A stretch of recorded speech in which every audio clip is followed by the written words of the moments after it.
Today breaking news. అందరికీ నమస్కారం. Breaking news తెలుసుకునే ముందు మన ఛానల్ని సబ్స్క్రైబ్ చేయండి, లైక్ చేయడం మాత్రం అస్సలు మర్చిపోకండి. నేడు రేపు రాష్ట్ర వ్యాప్తంగా వర్షాలు. నేడు ఉత్తర కోస్తాలో భారీ వర్షాలు.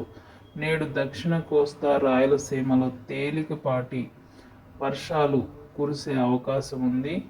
మోస్తరు వర్షాలు కురియనున్నట్లు వాతావరణ శాఖ వెల్లడించింది. కాబట్టి గంటకు 30 నుండి 40 కిలోమీటర్ల వేగంతో గాలులు వీచే అవకాశం కూడా ఉన్నట్లు తెలుస్తుంది.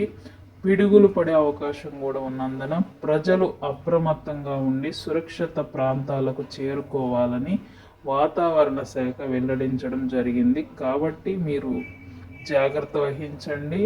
నేడు రేపు రాష్ట్ర వ్యాప్తంగా భారీ వర్షాలు కురియనున్నాయి కాబట్టి జాగ్రత్తలు వహించండి. Thank you. అలాగే కొత్తగా మన ఛానల్ని చూస్తున్న వారు తప్పకుండా లైక్ చేసి సబ్స్క్రైబ్ చేసి సపోర్ట్ చేస్తారని ఆశిస్తూ థ్యాంక్ యూ.